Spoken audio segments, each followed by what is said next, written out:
नमस्कार दोस्तों, आप सभी का स्वागत है IQ टेस्ट एजुकेशन चैनल पर। दोस्तों, जैसा कि मैंने आपसे वादा किया था कि मैं आपको पीईटी के लिए पूरी तैयारी कराऊंगा। पीईटी यूपी पीईटी के, ठीक है। तो पहला वीडियो पढ़ चुका है जिसमें आपको नॉलेज दिया गया है कि आपको कैसे तैयारी करना है, सिलेबस क्या है, नंबर कटते हैं कि नहीं कटते हैं, माइनस मार्किंग है या नहीं है। तो सारी डिटेल उस वीडियो में, पहले वीडियो में है। अगर आप लोग नहीं देखे हैं तो उसको देख सकते हैं। और उसी वीडियो में हमने कहा था कि हम आपको सामान्य अध्ययन से शुरू करेंगे आपकी तैयारी। और क्योंकि लंबा चैप्टर है सामान्य अध्ययन का, तो सामान्य अध्ययन में सिंधु घाटी सभ्यता पहले आपको पढ़ाएंगे, ठीक है। और पहली बात, हम लोगों को बहुत डीप में नहीं जाना है, मेन फैक्ट ही याद करने हैं जो आपके परीक्षाओं में पीटी में पूछा जाएगा। क्योंकि पीटी कोई बहुत बड़ी परीक्षा नहीं है, एक ये एलिजिबिलिटी टेस्ट ही है। तो आपसे इतना हार्ड भी क्वेश्चन नहीं किया जाएगा कि आप उसके आंसर ना कर पाएँ। और उसका लेवल होगा हाई स्कूल का। कोई आपकी जो पीटी की परीक्षा होती है वो इनका मानना है कि मैं आपसे हाई स्कूल स्तर का पेपर लूँगा। लेकिन ये कहने की बात है कि हाई स्कूल, ये इंटर भी है, सब आता है।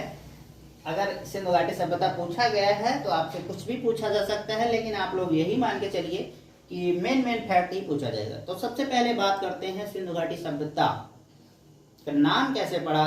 तो आप सभी जानते ही हैं कि पहले के समय में पानी की सुविधाएं ऐसी नहीं थी कि टोटी ऑन कर दिए पानी आ गया, ट्यूबवेल ऑन कर दिए पानी आ गया, नल चला दिए पानी आ गया, ऐसा कुछ नहीं था। कुआं भी नहीं था यहाँ तक की। क्या होती थी कि ऐसी सभ्यताएं, जो भी सभ्यताएं हैं, जो भी इंसान हैं, वो कहाँ रहेंगे?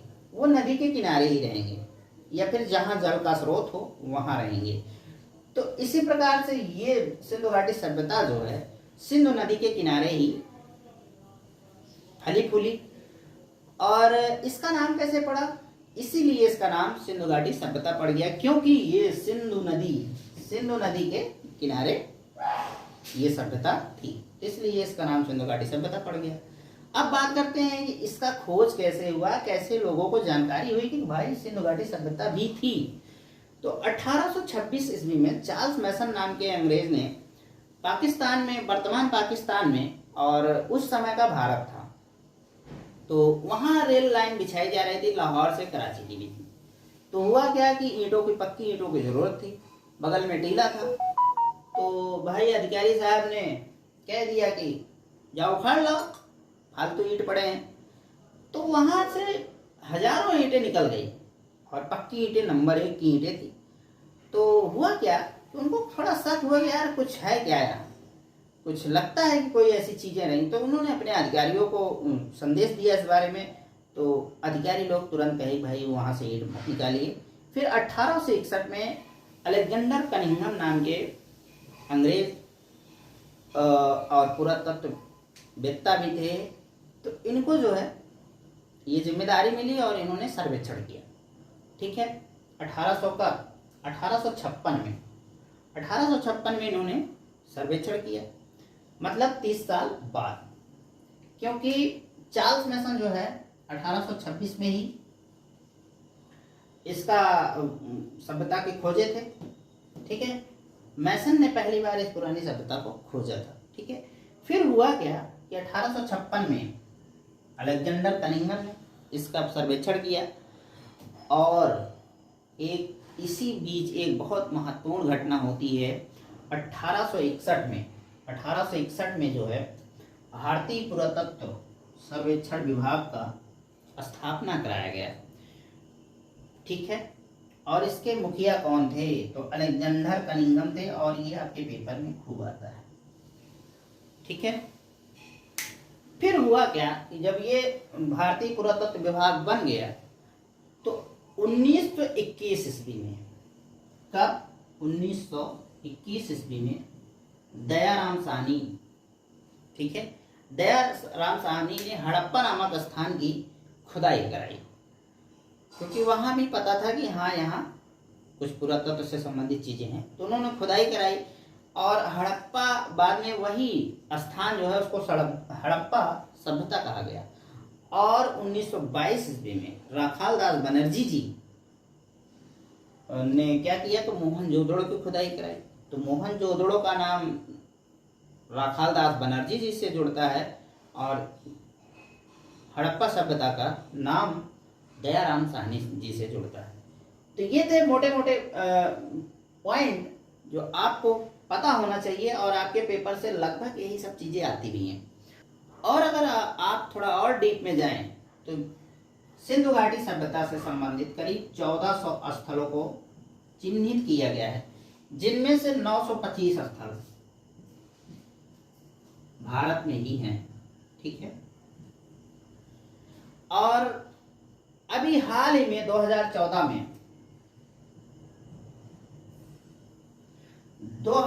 में सबसे लेटेस्ट स्थल की खोजाई हुई थी भिरडाना नामक स्थल की, और ये हरियाणा में पाया जाता है, हरियाणा के फतेहाबाद जिले में। ठीक है। तो पिग्गट जो हैं, पिग्गट कौन थे? पिग्गट थे ब्रिटिश पुरातत्ववेत्ता। इन्होंने मोहनजोदड़ो और हड़प्पा को क्या कहा? जुड़वा बहन कहा। ठीक है। सिंधु घाटी सभ्यता कास्ययुगीन थी। क्यों कास्ययुगीन थी? कास्ययुगीन इसलिए थी कि इन्होंने ही, सिंधु घाटी सभ्यता के लोगों ने ही क्या किया था? कांस्य की खोज की थी। लेकिन कास्ययुगीन होने के बावजूद सिंधु घाटी सभ्यता के लोग अपने औजार उपकरण तांबे के ही बनाते थे, न कि कांसे का। सिंधु घाटी सभ्यता को आदि ऐतिहासिक काल में ही रखा जाता है। और अगला है रेडियो कार्बन C14 के माध्यम से इसका काल जो है निर्धारित किया गया है। कब से कब तक? 2400 ईसा पूर्व से 1700 ईसा पूर्व के मध्य माना जाता है। ये सबसे प्रमाणित तिथि है, और भी आपको कहीं कहीं तिथि मिल जाएगी, लेकिन यही सबसे ज्यादा प्रमाणित तिथि है, 2400 ईसा पूर्व से 1700 ईसा पूर्व के मध्य। बात उठती है कि सिंधु घाटी सभ्यता कहाँ से कहाँ तक पाया जाता है, कहाँ से कहाँ तक है, इसका दिशा इसका ओर छोर क्या है? तो ये मैंने बनाया है। ये पूर्व है, ये पश्चिम है, ये उत्तर है, ये दक्षिण है। पूर्व जो है, पूर्व का क्षेत्र जो है आलमगीरपुर, मेरठ उत्तर प्रदेश में, और पश्चिम का एरिया क्या था इनका? सबसे किनारा पश्चिम का किनारा क्या था? तो सुतकांगे डोर था। और ये कहाँ है? बलूचिस्तान में है। बलूचिस्तान कहाँ है? तो आप सभी जानते हैं कि पाकिस्तान में है। उत्तर का जो क्षेत्र था ये जम्मू कश्मीर में ही है। मांदा एक स्थान है, वहाँ इसका सबसे उत्तरी किनारा मांदा में है। और दक्षिणी छोर क्या है? दायमाबाद है। दायमाबाद आपके महाराष्ट्र में है। सिंधु घाटी सभ्यता से संबंधित कुछ फैक्ट हैं जो आपको जानना जरूरी है, डायरेक्ट आपके पेपर में आता है। तो अब फैक्ट की बात करेंगे, जो था विस्तार से थोड़ा बहुत बता दिए, और बहुत आपको विस्तार से जाने की ज़रूरत भी नहीं है, क्योंकि पीईटी है, प्रारंभिक परीक्षा है, ना कि आपका पीसीएस का परीक्षा है कि आपको बहुत ही ब्रॉड पढ़ना हो। तो ब्रॉड नहीं पढ़ना है, समझदारी से पढ़ना है कि जिससे आपका निकल जाए, क्वालिफाई हो जाए। तो पहला है सिंधु घाटी सभ्यता पूर्णता नगरी थी। पूर्णता नगरी थी, ये आता है। और सिंधु घाटी सभ्यता ग्रिड के रूप में घर बनते थे। तो आपसे ये भी पूछा जाएगा ग्रिड पद्धति कहाँ अपनाई जाती थी? तो सिंधु घाटी सभ्यता में अपनाई जाती थी। ठीक है। लोथल और सुरकोतडा सिंधु सभ्यता के बंदरगाह थे। तो लोथल कहाँ है? लोथल गुजरात में है, और सुरकोतडा भी गुजरात में ही है। ठीक है। जुते हुए खेत एवं नक्काशीदार ईंटों के प्रयोग का साक्ष्य कहाँ मिलता है? कालीबंगा मिलता है। कालीबंगा कहाँ है? राजस्थान में। ठीक है। ये आपको थोड़ा जानना जरूरी है बस। मोहनजोदड़ो से प्राप्त अन्नागार संभवतः सिंधु सभ्यता का सबसे बड़ी इमारत है। तो ये सच है कि सिंधु सभ्यता की सबसे बड़ा इमारत आपसे पूछा जाएगा तो आप बता सकते हैं कि अन्नागार था। इसकी लंबाई चौड़ाई भी है, लेकिन वो पूछा नहीं जाता है। फिर अगला है लोथल एवं कालीबंगन से अग्निकुंड प्राप्त हुई। तो लोथल जो है आपके गुजरात में है, कालीबंगन या कालीबंगा से आप कंफ्यूज मत होइएगा, एक ही नाम है, और ये है राजस्थान में। ठीक है। पशुपतिनाथ की मूर्ति मोहनजोदड़ो से मिली है। पशुपतिनाथ मतलब शंकर जी का रूप है, तो इनकी जो है मूर्ति जो है मोहनजोदड़ो से प्राप्त हुई है। मोहनजोदड़ो से नर्तकी की कांस्य मूर्ति भी प्राप्त हुई है। ठीक है। हड़प्पा के मोहरों पर सर्वाधिक आपको मिलेगा एक श्रृंगी, या आप इसको सरल भाषा में समझ सकते हैं कि एक सींग वाले पशु का अंकन मिलता है। आप लोग अनुमान लगा सकते हैं कि एक सींग वाला पशु कौन होता है, तो एक सींग वाला पशु होता है गैंडा। ठीक है, अगर आप लोगों को और भी पता है कोई तो मुझे कमेंट करिएगा। अगला है मनके बनाने के कारखाने लोथल एवं चनूदड़ों में। लोथल जैसा कि मैं बता चुका हूं कि गुजरात में है, और चनूदड़ो कहाँ है, सिंध प्रांत। और सिंध प्रांत कहाँ है आप लोग बता सकते हैं कमेंट के माध्यम से। वैसे मैं बता दे रहा हूँ, है पाकिस्तान में। सिंध प्रांत पाकिस्तान में है, और ये बराबर न्यूज में भी रहता है। सिंधु घाटी की लिपि भाव चित्रात्मक थी। भाव चित्रात्मक मतलब क्या होता है कि उसमें जो है चित्र बने होते थे कुछ अजीब टाइप के, तो उनसे आपको समझ में आ जाता था कि ये क्या लिखा है। आपको तात्पर्य है कि पूरा तत्ववेत्ता जो है वही जान पाते हैं, और सबकी बस की बात भी नहीं है कि क्या लिखा है क्या नहीं लिखा है। अब इसी क्रम में आगे बात करते हैं। तो सिंधु घाटी सभ्यता की जो फसल थी, मुख्य फसल क्या थी, तो गेहूं था और जौ था। ठीक है, और सिंधु घाटी सभ्यता के लोग मिठास के लिए क्या प्रयोग करते थे, उस समय तो चीनी था नहीं, तो सीधी सी बात है प्राकृतिक चीज शहद का प्रयोग किया जाता था। रंगपुर और लोथल से चावल के दाने प्राप्त हुए हैं, जो कि सबसे पहले लोथल में प्राप्त किया गया था। और जैसा कि मैंने आपको बताया था कि लोथल इंपॉर्टेंट है, सिंधु घाटी सभ्यता में इतना ज्यादा इंपॉर्टेंट है कि पूछिए मत। रंगपुर की बात करें तो रंगपुर भी जो है आपके गुजरात में ही है। ठीक है, और लोथल जैसा कि आप सभी जानते हैं, मैंने आपको पढ़ाया भी कि ये बंदरगाह था। और एक क्वेश्चन आपके पेपर में बनता है गोदीबाड़ी नाम से, कि सिंधु घाटी सभ्यता का प्रमुख गोदीबाड़ी कौन है। तो आप लोग कंफ्यूज मत होइएगा, गोदीबाड़ी से संबंधित होता है, गोदीबाड़ी का मतलब होता है बंदरगाह। तो गलत नहीं होना चाहिए आपके प्रश्न। ठीक है, आगे है सुरकोतडा और कालीबंगन एवं लोथल से सैंधवकालीन घोड़ों की अस्थि मिली थी। अस्थि क्या होती है, उनकी हड्डी, अस्थि पंजर यहां से मिला था इन तीन जगहों से, सुरकोतडा, कालीबंगा और लोथल से। मेसोपोटामिया सभ्यता में एक शब्द प्रयोग किया गया, मेलुहा। मेलुहा प्रयोग किया गया, और मेलुहा का अर्थ होता है सिंधु घाटी सभ्यता। उर्वरा की देवी किसे मानते थे, तो पृथ्वी को मानते थे, धरती को मानते थे। सिंधु घाटी सभ्यता के लोग जमीन को उर्वरा की देवी मानते थे और इसको पूजा जाता था। हमारे सनातन धर्म की यही खासियत है कि प्राकृतिक जो सिंबल हैं उन्हीं का पूजा होता था, किसी मूर्ति की पूजा नहीं होती थी। लेकिन आज के टाइम में हो रही है, तो सब गलत तरीका ही है। लेकिन उस समय क्या होता था, सूरज की पूजा होती थी, अग्नि की पूजा होती थी, जमीन की पूजा होती थी, वृक्षों की पूजा होती थी, ऐसा पूजा होता था। ठीक है, स्वास्तिक चिन्ह। स्वास्तिक चिन्ह जैसा कि आप सभी जानते हैं कि स्वास्तिक चिन्ह कैसे बनता है, ऐसे। ये सनातन धर्म का प्रमुख चिन्ह है, और इसको जो है वहीं से प्राप्त किया गया था। स्वास्तिक चिन्ह जो है सिंधु घाटी सभ्यता में मिला था। ठीक है, शायद पहले भी रहा हो स्वास्तिक चिन्ह, लेकिन सिंधु घाटी सभ्यता से ये चिन्ह मिल गया है। आगे की बात करें तो मातृ देवी की पूजा सबसे ज्यादा होती थी सिंधु घाटी सभ्यता में। मातृ देवी मतलब जहां तक अनुमान है कि माँ की बात होती है, जो जननी होती है उसकी पूजा होती रही होगी।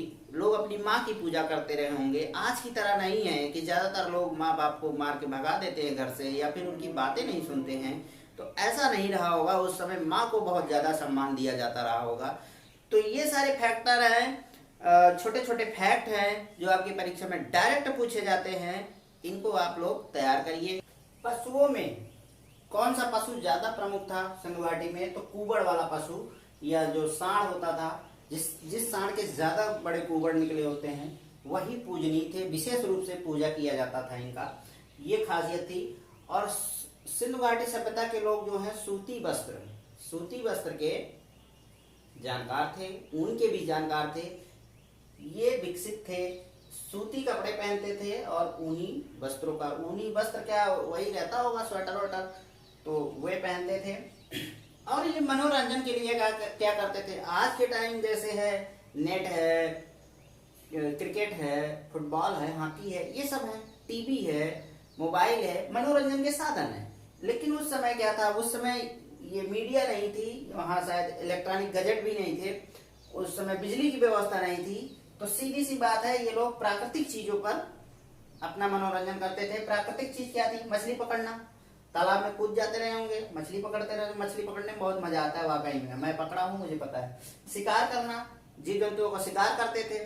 फिर उसके तहत पशु पक्षियों को आपस में लड़ाना। आप लोग देखे भी होंगे कि मुर्गों को आपस में लड़ाया जाता है, सांडों को साथ लड़ाई किया जाता है। जैसे जल्लीकट्टू है, अपने उधर दक्षिण भारत में होता है, तो वहाँ अभी ये सब प्रचलित है। तो इस तरीके से ये खेल खेलते थे। और ये क्या खेलते थे, चौपड़ और पासा। चौपड़ और पासा बड़ा फेमस है, आप लोग सभी जानते हैं कि महाभारत में चौपड़ और पासा ये विनाश का कारण बन गया था।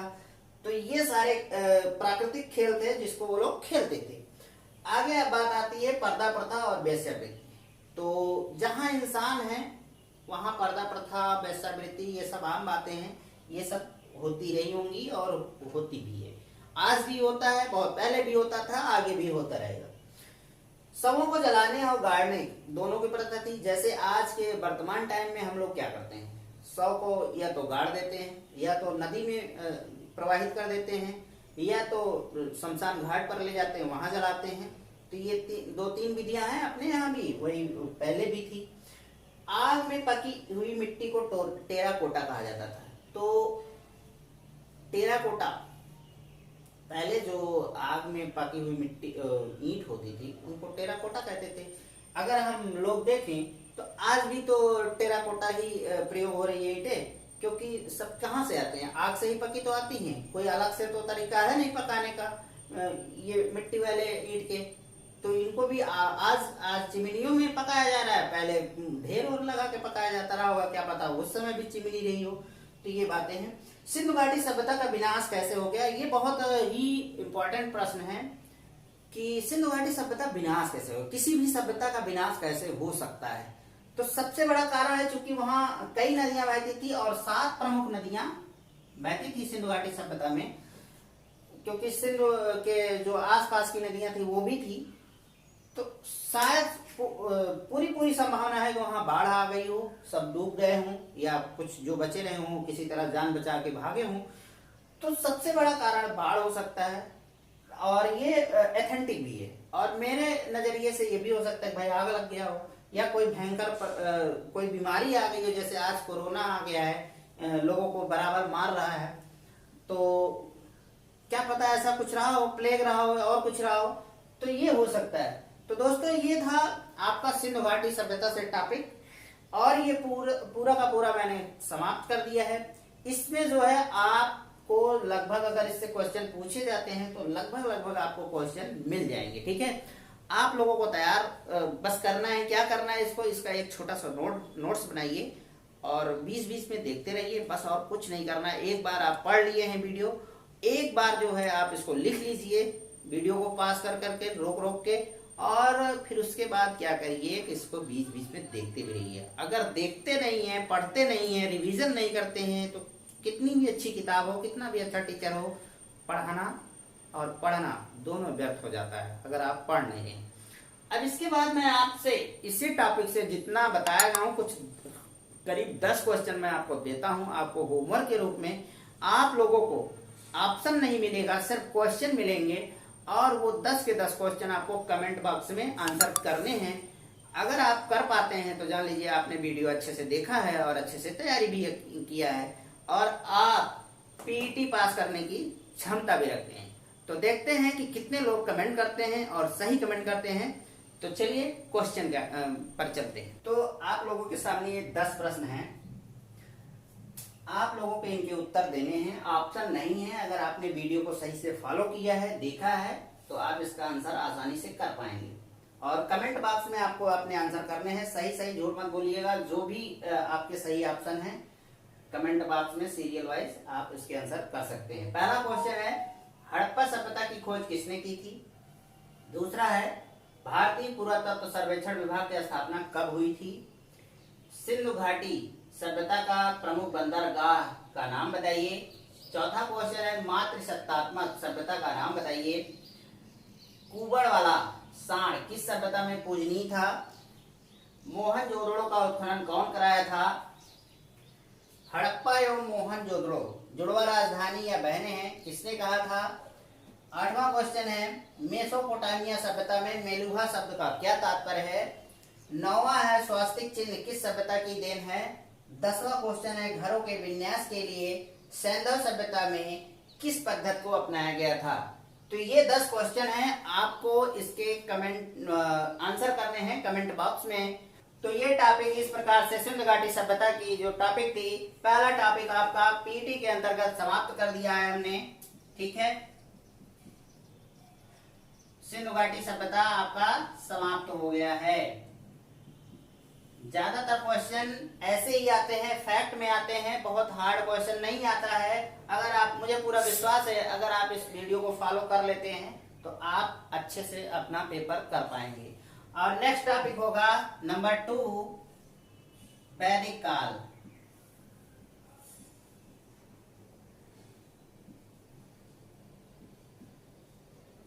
वैदिक काल या वैदिक सभ्यता। तो वैदिक काल या वैदिक सभ्यता का वीडियो आपको जल्द ही प्रोवाइड करा दूंगा। तो तब तक के लिए नमस्कार।